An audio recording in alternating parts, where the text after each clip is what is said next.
Y las personas que se reúnen en los edificios, que muchos le llaman el templo de Dios de una forma equivocada. Vamos al templo de Dios el domingo, por el amor de Dios, lee la Biblia. Dios ya no habita en templos humanos. Ya los edificios no son la iglesia somos nosotros. Donde 2 o 3 nos reunamos, ahí está la iglesia de Jesucristo.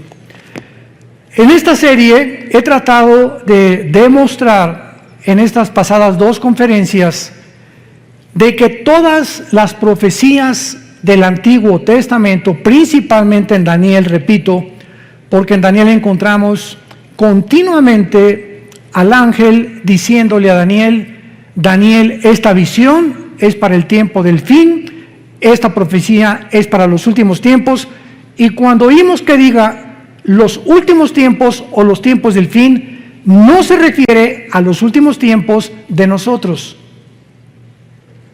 Esto es muy importante. Una cosa son los últimos tiempos de Israel y otra cosa son los últimos tiempos de la iglesia.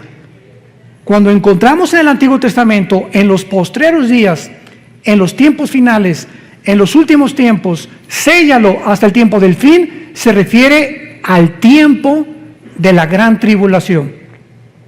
Porque hasta la gran tribulación, cuando termine Dios de tratar, purgar, emblanquecer, purificar a los israelitas, es cuando entonces nosotros ya nos fuimos 7 años en el arrebatamiento. Jesús ya en cualquier momento viene por nosotros, antes de que este mundo que se encuentra en el abismo, el mundo actual se encuentra en el abismo, en la orillita. Hemos llegado al final a la total depravación, degeneración, confusión a la que el ser humano hubiera podido llegar después de que en el siglo XX y la tecnología y llegamos a la Luna y el Marte y la biometría y las comunicaciones internacionales y las redes sociales, y lo único que hemos hecho hasta ahorita es el ridículo. Nunca la confusión política había sido tan grande como ahora. Nunca con la tecnología que hemos alcanzado y con los descubrimientos científicos que se han hecho desde 1954, que se descubre la molécula del ADN por los doctores Crick y Watson norteamericanos, nunca, jamás habíamos llegado a tanta confusión científica. Ahora ya está cayendo, derribándose la famosa teoría de evolución. Ya lo que descubrieron en Israel hace 1 o 2 semanas hizo polvo la evolución. El descubrimiento del ADN hizo polvo la evolución. El descubrimiento de la física, la primera y la segunda ley de termodinámicas, hizo polvo la evolución. Una mentira que nos enseñaron durante más de un siglo. Y que se seguía y se sigue todavía enseñando en muchas universidades, que venimos de Chita,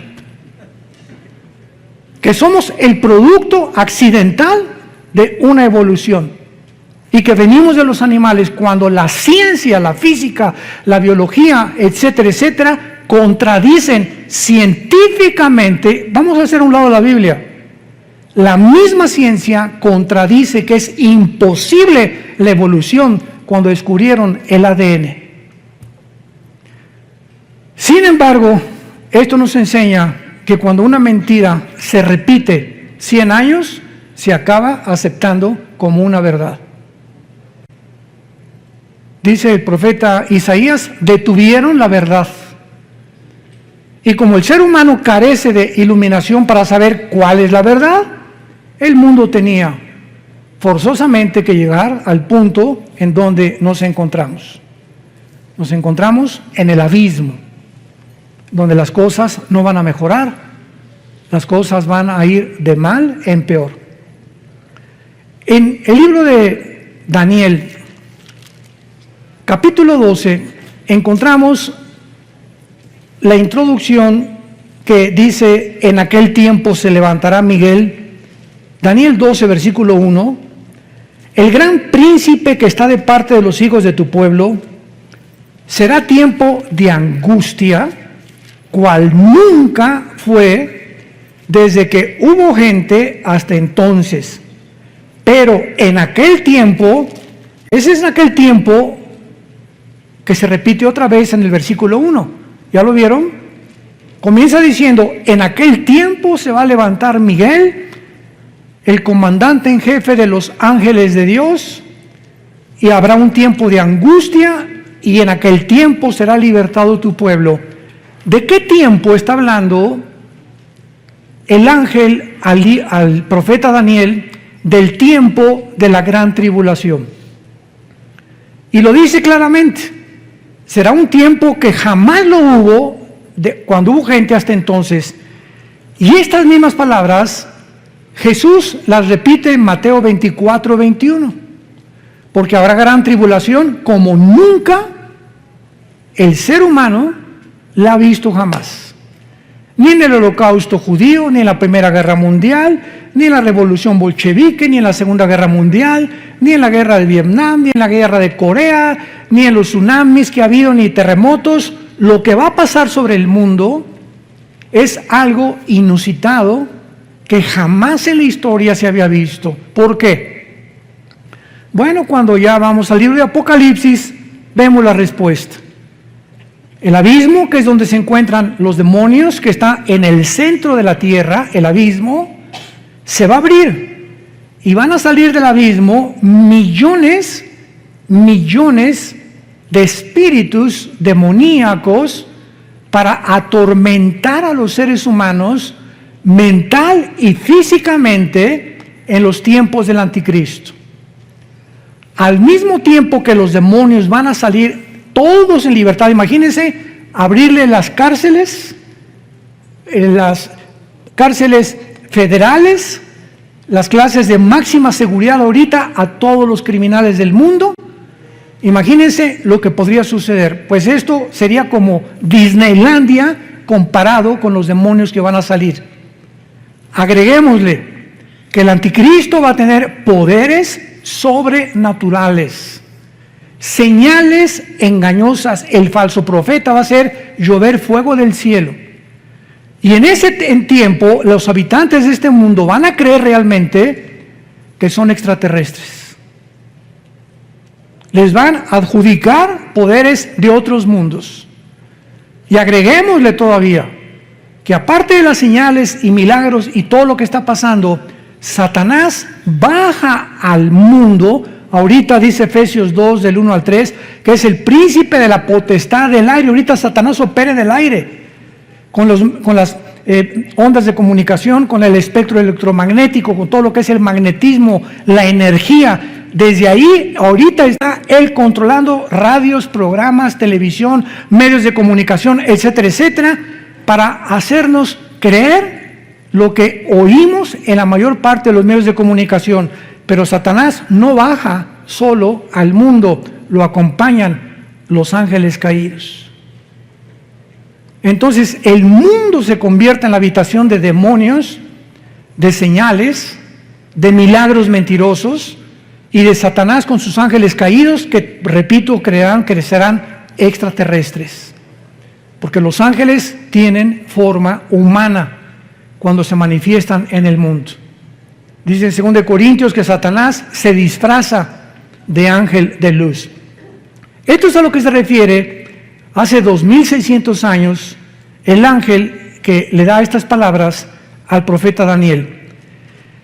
Y vemos nosotros, aparte de todo esto, ¿verdad?, que la Biblia continúa explicándole a Daniel en el versículo 2, y muchos de los que duermen en el polvo de la tierra, o sea, en el tiempo de la tribulación, serán despertados, o sea, va a haber una resurrección. Unos para vida eterna y otros para vergüenza y confusión perpetua. Damas y caballeros, santos de Dios, no todos vamos a resucitar al mismo tiempo. Pongan mucha atención. No todos vamos a resucitar al mismo tiempo.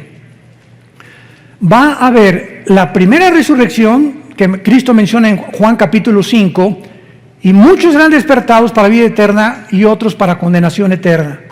Muy bien. En lo que se llama la primera resurrección están involucrados los santos del Antiguo Testamento y nosotros, los santos de la iglesia.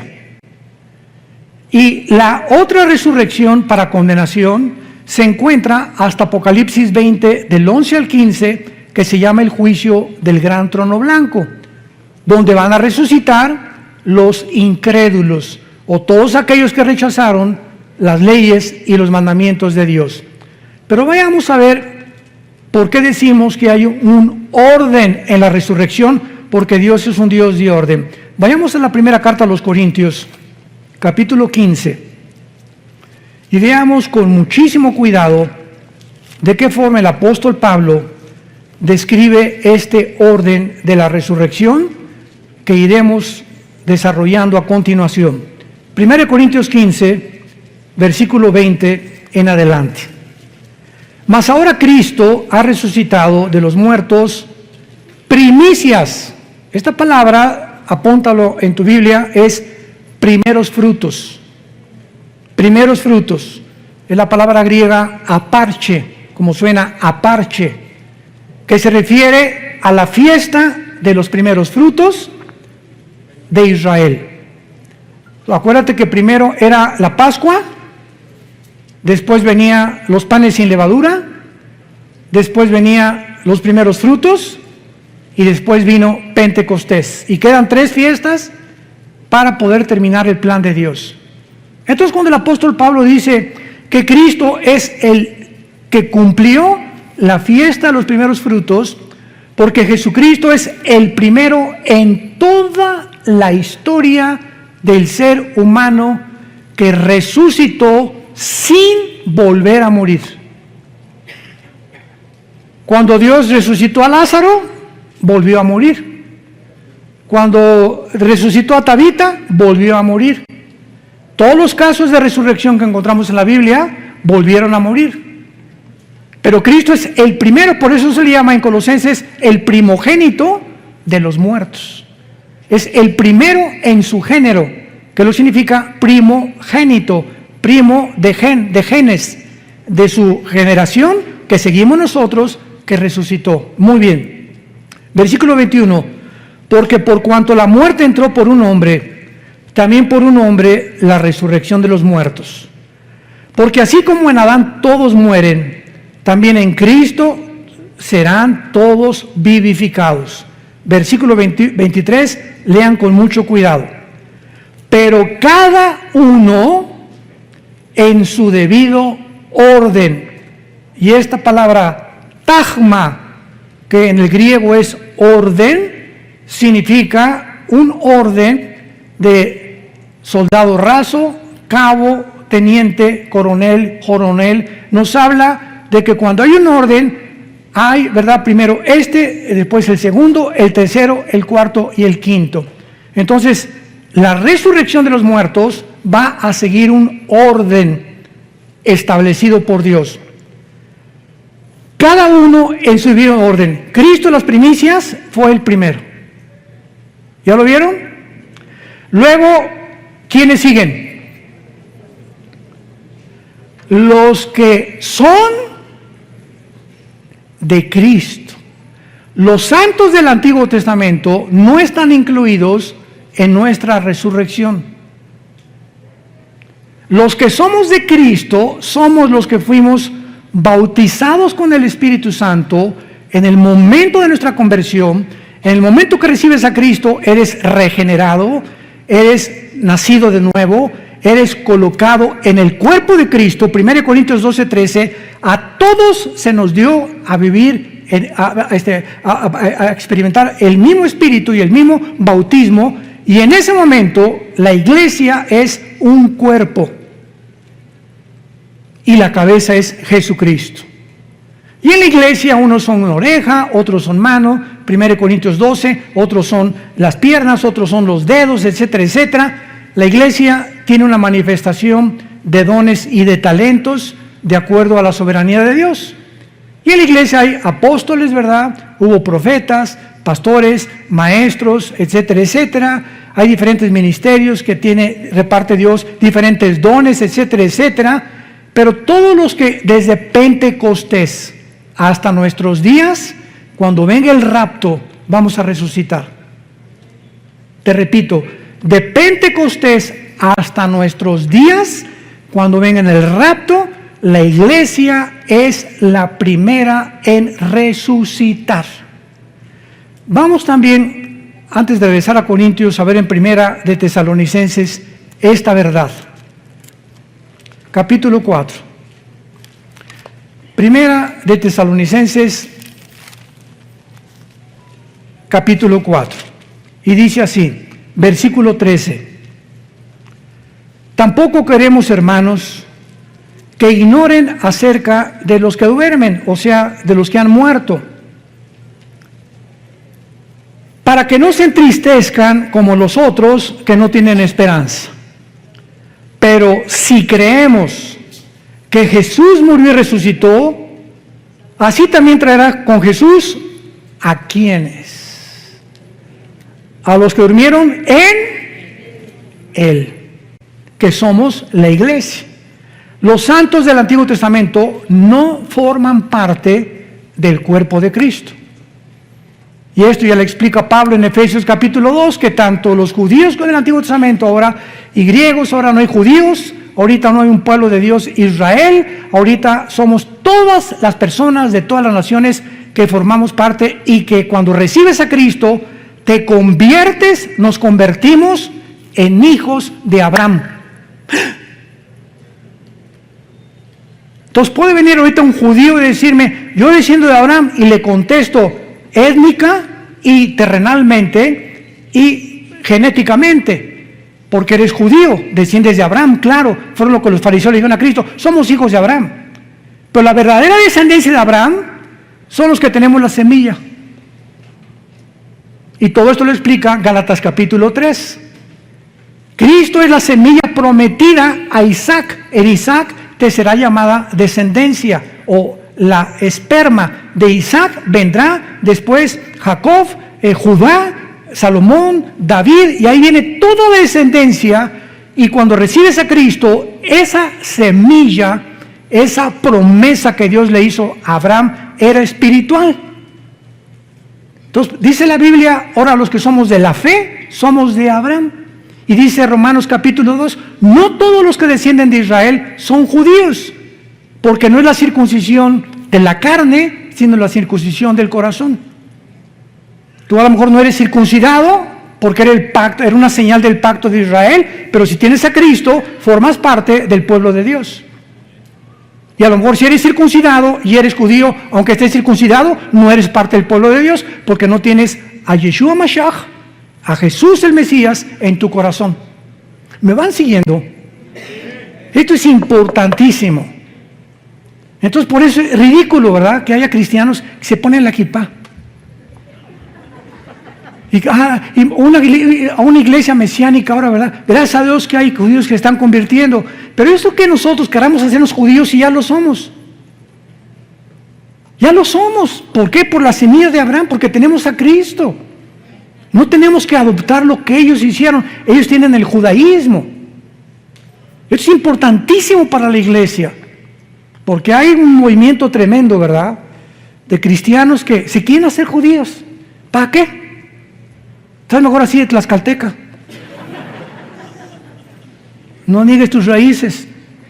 Muy bien.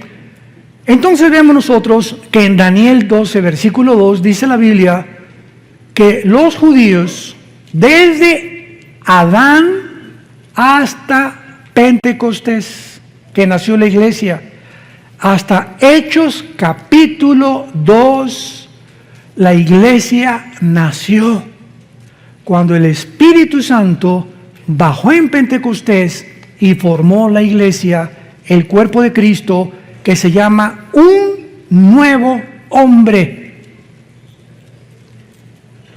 Y dice la Biblia en 2 Corintios 5, el que está en Cristo, nueva, o sea, esta nueva creación no existía. Cuando Dios descansó en Génesis capítulo 2, el séptimo día, ¿qué significa? ¿Que Dios se acostó en una hamaca? No, que Dios dejó ya de crear nada nuevo, todo conforme a su semilla, ardillas, hipopótamos, ballenas, todo, ¿verdad? Todo ya lo dejó Dios como lo había hecho. no volvió a crear nada. Pero cuando llega el momento de la iglesia, Dios hace una nueva creación, que somos nosotros.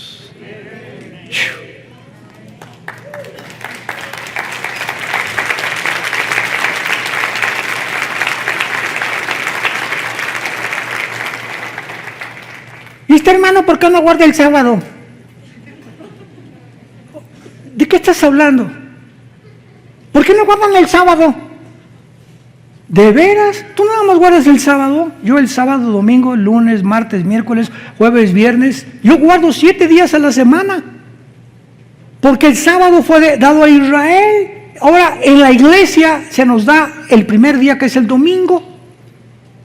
El primer día de la semana Cristo resucitó, el primer día de la semana vino el Espíritu Santo y los apóstoles comenzaron a reunirse ya no el sábado, sino el domingo, para que viéramos la diferencia de las dos entidades, una es Israel, otra es la iglesia. No las confundamos.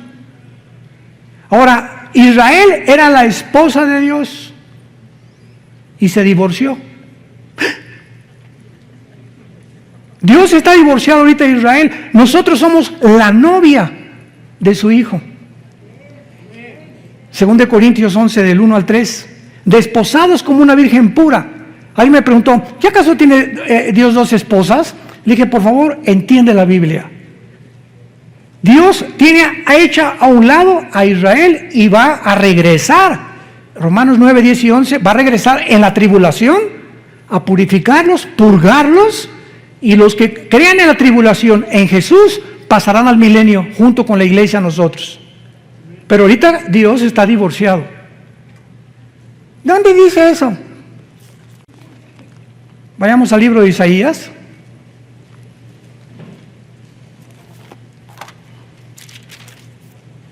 Capítulo 50. Isaías 51. Así dijo Jehová, ¿qué es de la carta de divorcio? La palabra que se escribió es repudio, en el hebreo y en el griego es shorin, que significa separación o divorcio. Está preguntando Dios, ¿qué es de la carta de divorcio de vuestra madre, de la cual yo la repudié? La madre es Israel, de los judíos. ¿O quiénes son mis acreedores a quienes yo he vendido? He aquí que vuestras maldades son vendidos y por vuestras rebeliones fue repudiada vuestra madre, que es Israel.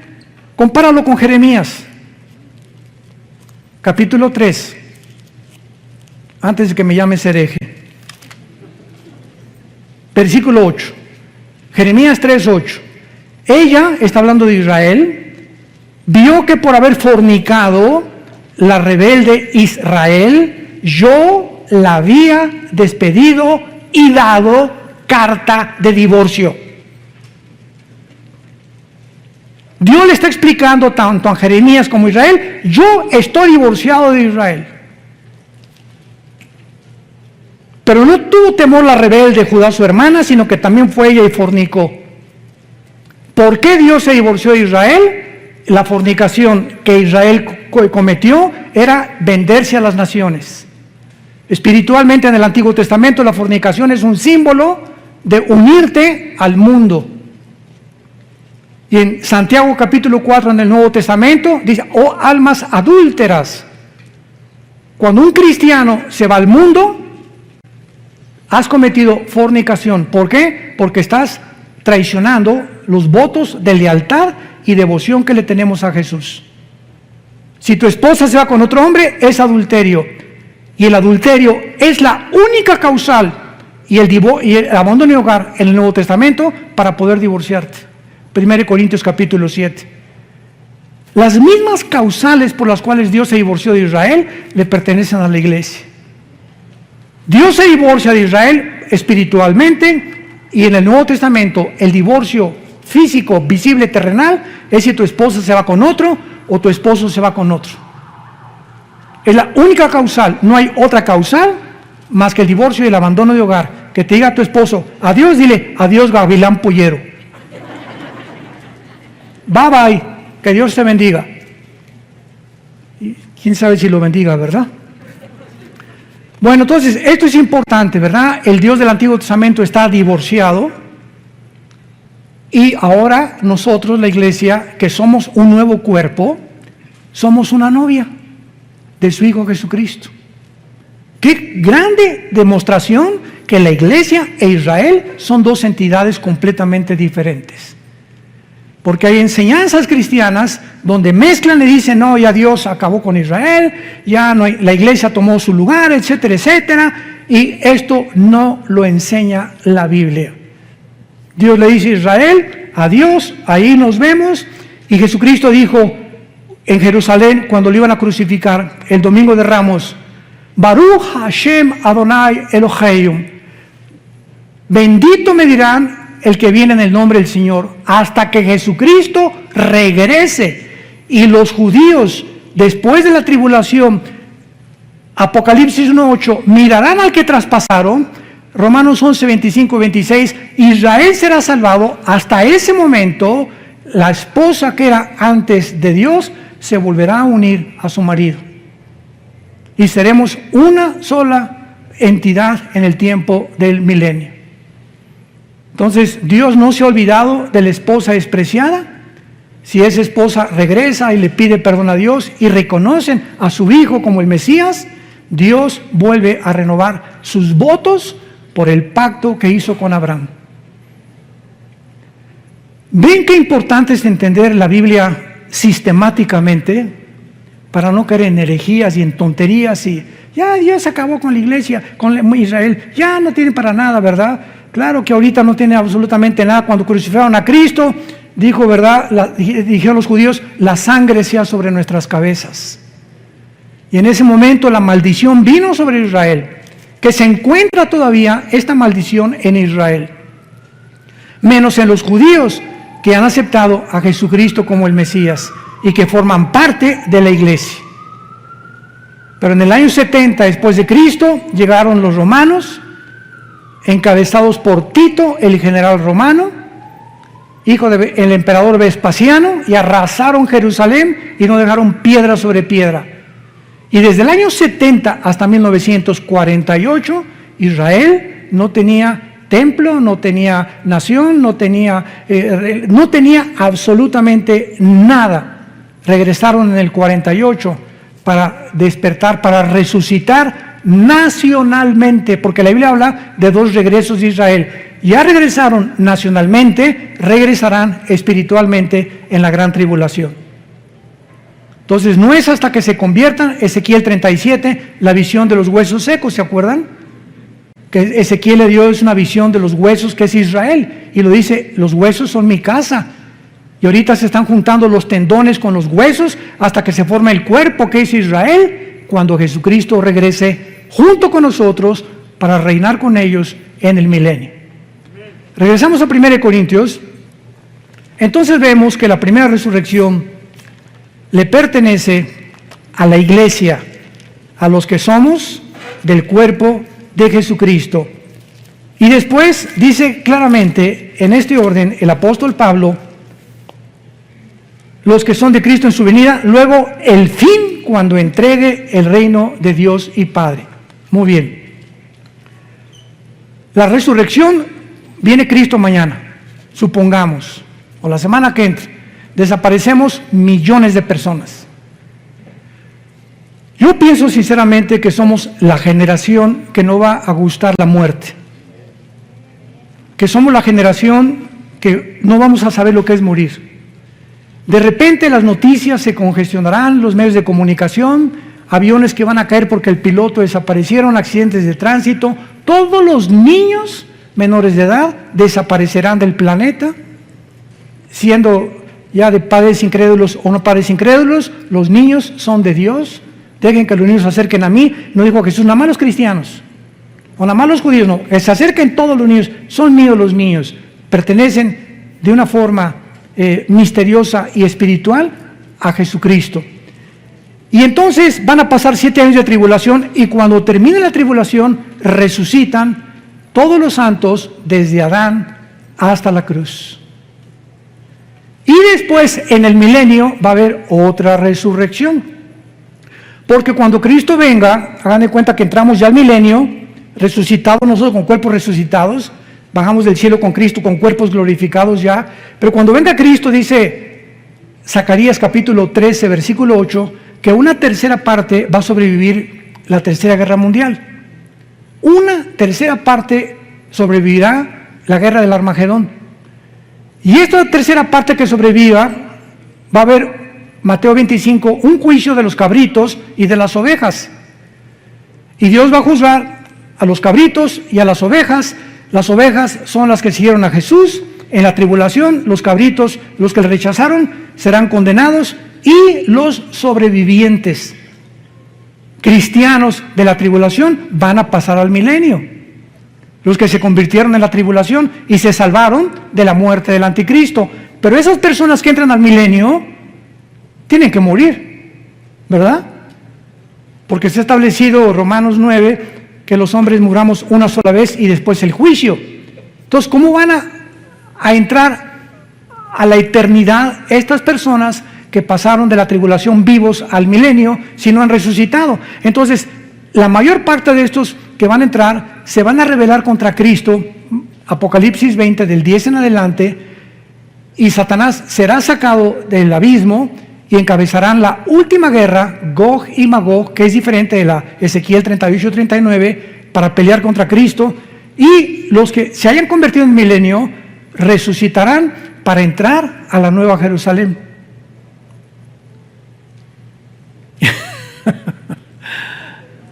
Qué maravillosa es la Biblia, ¿verdad? ¿No se han empachado? Le pido a Dios que me dé sabiduría y paciencia. A veces hablo muy rápido, pero quiero irme así lo más despacio posible para alumbrar sus ojos a través de la Biblia. Y que ustedes puedan ver la luz así. Yo sé que a muchos les está entrando ahorita la luz. Y ese es el anhelo del Espíritu Santo. Muy bien. Entonces, después de nosotros viene la resurrección de los mártires que en la tribulación van a resucitar, que pertenecen a la primera resurrección de los santos. Vamos a ver, la primera resurrección es el rapto, los santos del Antiguo Testamento y los que mueran como mártires en la tribulación. Vayamos a Apocalipsis 7 y veamos los millones de personas que en la tribulación se van a convertir, y el apóstol Juan los ve en el cielo resucitados. Apocalipsis 7, versículo 9. Escribe el apóstol Juan: después de esto miré, y he aquí una gran multitud, la cual nadie podía contar, de todas naciones y tribus y pueblos y lenguas, que estaban delante del trono en la presencia del Cordero, vestidos con ropas blancas y con palmas en las manos. Las ropas blancas nos hablan de que ya estaban resucitados. Y clamaban a gran voz diciendo: la salvación, etcétera, etcétera. Versículo 13. Entonces uno de los ancianos habló diciéndome: estos que están vestidos de ropas blancas, ¿quiénes son? ¿Y de dónde han venido? Yo le dije: Señor, tú lo sabes. Y él me dijo: estos son los que han salido de la gran tribulación y han lavado sus ropas y las han emblanquecido en la sangre del Cordero.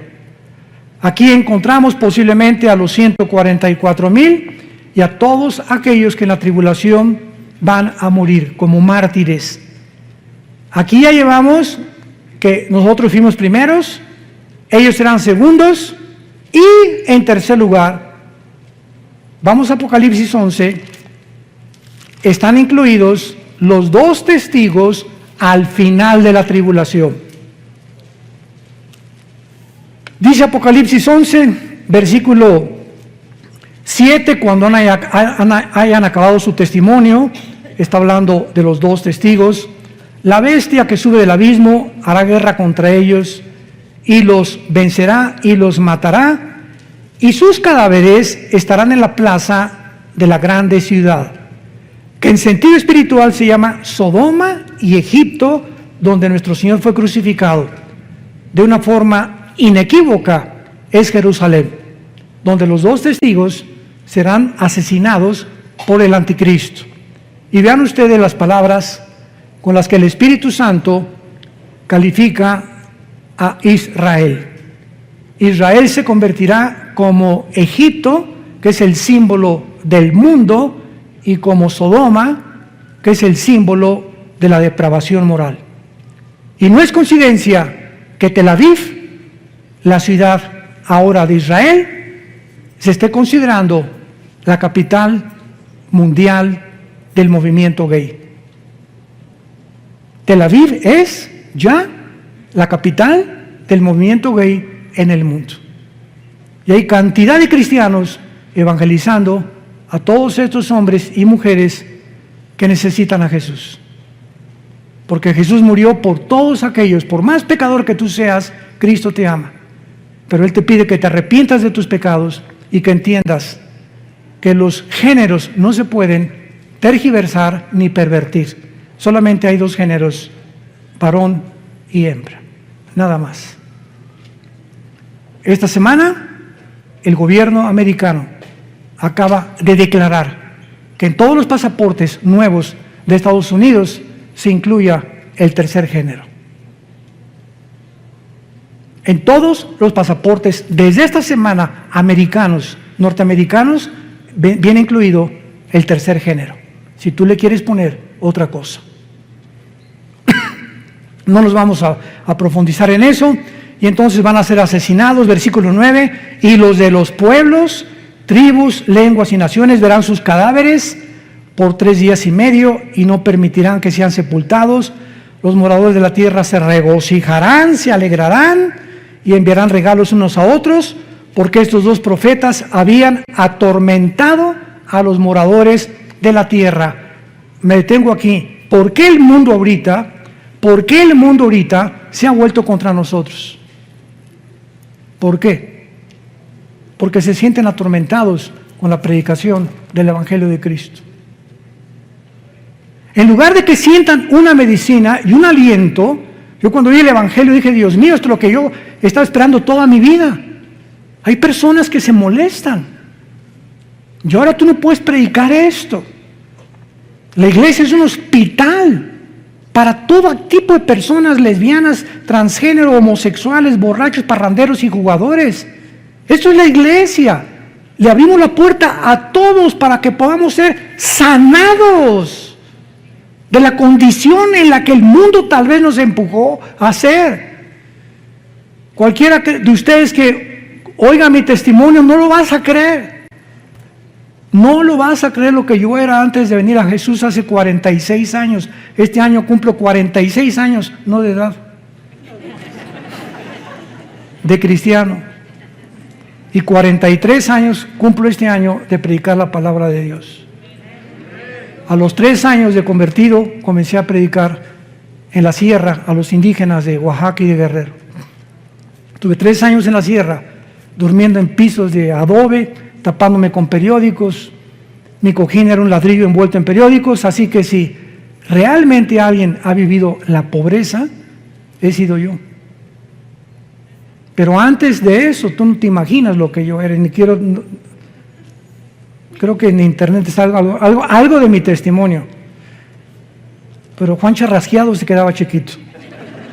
Pero lo que nos interesa es lo siguiente, y dice el versículo 11, pero después de 3 días y medio, entró en ellos el Espíritu de vida, enviado por Dios, se levantaron sobre sus pies y gran temor cayó sobre los que los vieron. O sea, los 2 testigos son el último fruto de la resurrección. Entonces, la iglesia en el rapto, todos los mártires a la mitad de la tribulación y los 2 testigos al final.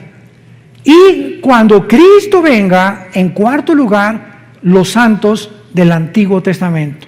Este es el orden que Dios ha establecido, es un orden, y no importa el tiempo que los del Antiguo Testamento van a resucitar después de la tribulación, nosotros primero, etcétera, etcétera, pertenecemos a lo que se llama la primera resurrección, que está dividida en diferentes tiempos. Y la otra, la única en la que tú vas a resucitar, si tú no tienes a Cristo, será al final del milenio. Apocalipsis 20 del 11 al 15 se llama el juicio del gran trono blanco.